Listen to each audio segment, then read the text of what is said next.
That Sean Hannity's new book that's #1 on Amazon. It's been doing very well. And it's the first book of Sean has written in 10 years, and we welcome him back to the 700 Club. Sean, good to see you again. Congratulations on your new book. It's great to see you. By the way, thank you for doing my radio show about 2 weeks ago. So it's we've stayed friends over these many years. Well, we did indeed. You know, Sean, in this book, you started off talking about the history of America, and many of our freedoms are founded in our religious beliefs. You felt actually it was the Protestant meetings that gave us the form of government we have right now. Could you talk about that? Yeah, but you know, it's interesting because everything I believe, Pat, is in play. Both of us now have been through a lot of election cycles. You've actually, you know, not that long ago, you were on the road and you made a pretty good run for president yourself. Really? And yes. If we don't understand the principles that made this country great, and that's why I started with chapter 1, and that is the Judeo-Christian principles that led the foundation. And if we look at our founding document, our declaration, which says, you know, we hold these truths to be self-evident that all men are created equal, keywords endowed by their creator with certain inalienable rights, life, liberty, pursuit of happiness. The conservatism's always rooted in this idea that our rights are natural rights that come directly from God. My time in 12 years of Catholic education, I studied Latin, and the Latin derivative for education is a ducere from within. Well, that's predicated on a belief. You're not going to shove information into children. You've got to bring out of them that which they were born with, whatever talents. And that is the difference between a belief in the state and state rights or government-given rights versus natural rights or God-given rights that we're born with.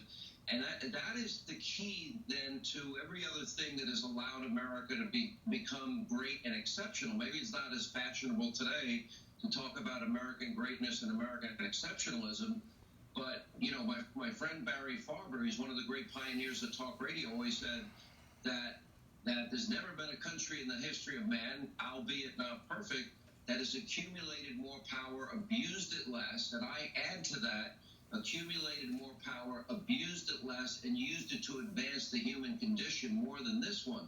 What does that mean? It means that it is liberty, it is freedom, it is capitalism, it is free markets, it is risk, it is reward.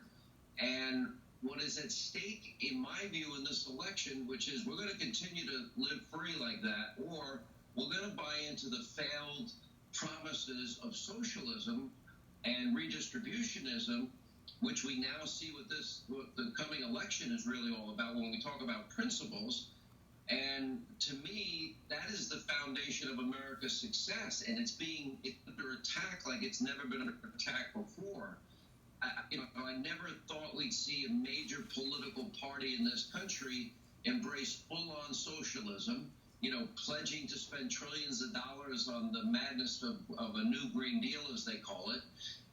But it would take away the very foundation of everything that has made Americans successful. Look, I saw in your earlier report today, you were talking about coronavirus. We now have 3 separate companies in a period of 8 months that are in final stage trials for a vaccine. Our therapeutics are advanced. That's because of liberty and freedom, Pat. That's American ingenuity. That's God-given talent. That is what's created a standard of living that is the envy of the world. That is why you and I both know that this is the greatest country God has given man. And if we give up the principles, Pat, that made us great, we're going to lose the greatness. We can't allow that to happen. You talked about, for example, you talked about Gruber and how they lied about Obamacare. And Obama and Biden are lying right now about what they have in mind. What do you think?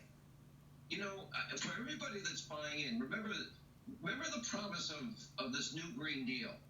You're going to have free education, a guaranteed government job, guaranteed government wage, guaranteed health care, guaranteed government vacations, guaranteed government healthy food, guaranteed retirement. Well, when you add up, you know, you don't need to have a degree in math from MIT or an engineering degree to figure out that $94 trillion in 10 years just for that is mathematically and scientifically impossible for a country that only takes in $4 trillion a year, or $4.5 trillion a year. And then on top of that, then they're going to have education for all. I think there is a psychological appeal for many people. Oh, no more stress at life. Everything is going to be taken care of, and the government's going to take care of it. Well, let's look at their track record. Every night we are seeing chaos, anarchy, mayhem, death, no law, no order in cities like New York, Chicago, Portland, Seattle. We now see all across this country that, real danger for, we have children dying, a 1-year-old dying in Brooklyn in a stroller in a park, an 8-year-old in Atlanta, a 7-year-old in Chicago. I interviewed the father of this 19-year-old young man who was killed in the Summer of Love zone in Seattle. Okay, that is the most fundamental promise that government makes, to keep us safe and secure. These cities, one thing they have in common is they've been run by liberal Democrats for decades, and they have failed spectacularly. Then you go to the part two. What is their next obligation? How are the educational systems doing in all of these big cities? What do they have in common again? We spend more per capita than any country in the industrialized world, with the worst results. The city of Baltimore spends more per capita per student, the third highest in the world. They have 13 public high schools where not a single child, Pat Robertson, not one, is proficient in math. That's spectacular failure. You mentioned Obamacare. Millions lost their doctors, millions lost their plans, and we're all paying on average 200% more. The promise was just the opposite. You go to Social Security and Medicare, other government promises, they're both headed towards bankruptcy. So why some people would still put their faith, their hope, their trust, and their belief system that the government's going to solve those problems for them? The great Thomas Paine once said, "Were the guides and dictates of human conscience," that's God, our conscience, our soul, "irresistibly obeyed, there'd be no need for any lawgiver." Then he goes on to say that not being the case, because we're fallen people, governments are instituted by men, and government in its best state is but a necessary evil, and its worst state an intolerable one. So we govern, as a conservative as I am, and I know many in your audience are, we want small government, efficient government. Let's do the things that they should be doing well. We can keep our cities safe and secure, and our towns safe and secure. We absolutely know we can educate our children if we put our minds to it. If we stay with the fundamentals, and if they learn to do those things right, the American people, their innovation, their entrepreneurialism, their individualism will come through, and that is what has made the distinction between America and the rest of the world. And I'll add one thing. It's because America's been free that we've had the ability not only to right wrongs and injustices, to become a more perfect union. We still have a long way to go. But it's this country, Pat, that saved the world from communism and from fascism and from Nazism and Imperial Japan. It's this country that has led the way for wealth and prosperity and a better world for all, advancing the human condition. Sean, the people, do you think they want to take away, for example, they want to take away our First Amendment freedom of religion? They want to downplay the whole religious matter of our conscience as the foundation of all these liberties you're talking about? Yeah, I mean, all of our rights are really under assault. Think about that. The one thing, I have a whole chapter on the history of socialism, and the one thing that is consistent, and I don't care whatever name it's given, redistributionism, statism, Mao and the revolution. I go through the history of the Bolsheviks. I go through all the satellite Soviet states of the former Soviet Union. More modern day, you can look at Venezuela. You can look at the revolution in Cuba. They all start out with the lofty promises, and they all end in poverty and misery and with a loss of freedom. But in terms of rights, there's never, for example, we're at a time where we've never been a greater ally and friend to the state of Israel. The current administration, I would argue, no president has been better for that relationship than the current president. No president has been better for religious freedom than the current president. All things that I believe are fundamental and matter. Now, if you're a conservative and you've experienced this a lot over your many, many years, you have an unbelievable historic career. You have watched this shift. We've watched, the ebb and flow of political cycles. This is different, though, because what I'm hearing people say is that this is the first time in my lifetime that a major political party is taking on and embracing full-on socialism. Now, under past, there used to be more moderates, for example, in the Democratic Party. Joe Lieberman was the vice presidential candidate of the Democrats in 2000, and maybe that was like the canary in the coal mine, because as soon as Joe Lieberman was ostracized. He was not liberal enough for this modern Democratic Socialist Party, and they are now a socialist party. And unfortunately, maybe the promises sound lofty and great. The sustainability and practicality of it ever being implemented are just, it's not mathematically feasible and mathematically impossible.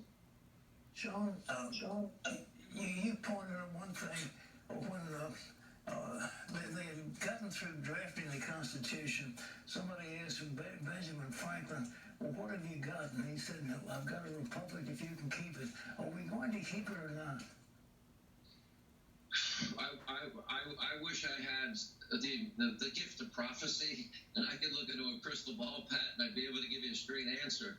The story you're referring to is Franklin, in the midst of the Constitutional Convention, is asked, is it a monarchy or a republic? And his answer, a republic if you can keep it. Both of us were fans of President Reagan. Reagan gave us an admonition as he was leaving office, and he said, freedom is but one generation away from extinction. Well, I got to tell you, Pat, I have two kids. My son is 21. My daughter's 18. It can't be this generation. We owe it to future generations. This fight is real in terms of the direction of the future of the country, and preserving the cause of liberty and freedom and self-reliance and limited government is crucial. One of the things the reason that if you compare, say, the last two administrations, well, one of them gave us 13 million more Americans on food stamps. One of them gave us 8 million more Americans in poverty. One of them gave us the lowest labor participation rate since the 70s. Okay, in 3.5 years, you get a new president. What do we see? Unprecedented economic growth. We saw record low unemployment for every demographic that had been left behind, frankly, by the big government policies of the previous administration. Record low unemployment for African Americans, Hispanic Americans, Asian Americans, women in the workplace, youth unemployment. We became, and I think this has been crucial to our economy, by getting rid of this burdensome bureaucracy that government always gives us. For the first time in 75 years, energy independence. Energy is the lifeblood of the world's economy. That also puts us in a position where, from a geopolitical, strategic point of view, the Straits of Hormuz are less strategically important to the United States, meaning we have more of an opportunity to stay away from foreign conflicts maybe we don't want to get involved in, although we've got to watch out for Iran and Iranian hegemony as a real threat to the region and the world. But energy independent for the first time in 75 years, and the world's largest producer of energy for the first time over 75 years. Well, first it means millions and millions of jobs, high-paying career jobs for Americans. We need them, and it's helping the economy, and it's creating opportunity and raising the standard of living of Americans.